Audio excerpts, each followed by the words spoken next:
Item ಯಾವುದೇ ಇರಲಿ try ಮಾಡಿ ಆಚಿ ಚಿಕನ್ ಮಸಾಲಾ. ಬೆಂಗಳೂರು ಸೇರಿ ರಾಜ್ಯಾದ್ಯಂತ ನಿನ್ನೆ ಭಾರಿ ಮಳೆ ಸುರಿದಿದೆ. ನಿನ್ನೆ ಚಿಕ್ಕಬಳ್ಳಾಪುರ ಜಿಲ್ಲೆಯಲ್ಲೂ ಕೂಡ ಧಾರಾಕಾರವಾಗಿ ಮಳೆಯಾಗಿರುವಂಥದ್ದು. ಭಾರಿ ಮಳೆಯಿಂದಾಗಿ ಉತ್ತರ ಪಿನಾಕಿನಿ ನದಿ ಉಕ್ಕಿ ಹರಿಯುತ್ತಿದೆ.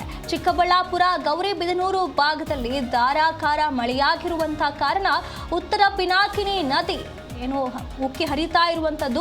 ಈ ಒಂದು ನದಿ ಬತ್ತಿ ಹೋಗಿತ್ತು, ನೀರು ಇಲ್ಲದೆ ಬತ್ತಿ ಹೋಗಿತ್ತು. ಆದರೆ ನಿನ್ನೆ ಸುರಿದಂಥ ಭಾರಿ ಮಳೆಯಿಂದಾಗಿ ಈ ನದಿಗೆ ಮತ್ತೆ ಮರುಜೀವ ಬಂದಂತಾಗಿದೆ.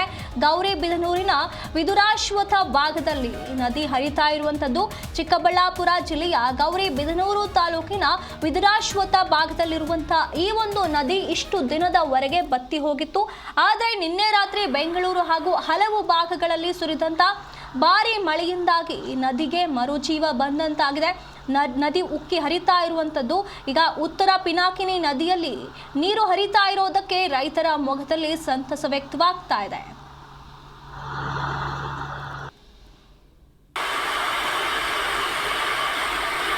ದೃಶ್ಯದಲ್ಲಿ ನೋಡ್ತಾ ಇರ್ಬೋದು ಯಾವ ರೀತಿಯಾಗಿ ನೀರು ತುಂಬಿ ಹರಿತಾ ಇದೆ ನದಿಯಲ್ಲಿ ಅಂತ ಹೇಳಿ. ಇಷ್ಟು ದಿನದವರೆಗೆ ಈ ನದಿ ಸಂಪೂರ್ಣವಾಗಿ ಬತ್ತಿ ಹೋಗಿತ್ತು. ಆದರೆ ನಿನ್ನೆ ರಾತ್ರಿ ಸುರಿದಂಥ ಭಾರಿ ಮಳೆಯಿಂದಾಗಿ ನದಿ ಈ ರೀತಿಯಾಗಿ ತುಂಬಿ ಹರಿತಾ ಇದೆ. ನದಿ ಹರಿತಾ ಇರೋದಕ್ಕೆ ರೈತರ ಮೊಗದಲ್ಲಿ ಸಂತಸ ವ್ಯಕ್ತವಾಗ್ತಾ ಇರುವಂಥದ್ದು. ಚಿಕ್ಕಬಳ್ಳಾಪುರ ಹಾಗೂ ಗೌರಿಬಿದನೂರು ಭಾಗದಲ್ಲಿ ನಿನ್ನೆ ಸುರಿದಂಥ ಧಾರಾಕಾರ ಮಳೆಯಿಂದಾಗಿ ನದಿಗೆ ಮರುಜೀವ ಬಂದಿರುವಂಥದ್ದು. ಬೆಟ್ಟ ಗುಡ್ಡಗಳಲ್ಲಿ ಬಿದ್ದಂಥ ಮಳೆಯಿಂದ ನಿಧಾನಗತಿಯಿಂದ ಉತ್ತರ ಪಿನಾಕಿನಿ ನದಿ ಈಗ ತುಂಬಿ ಹರಿತಾ ಇರುವಂಥದ್ದು.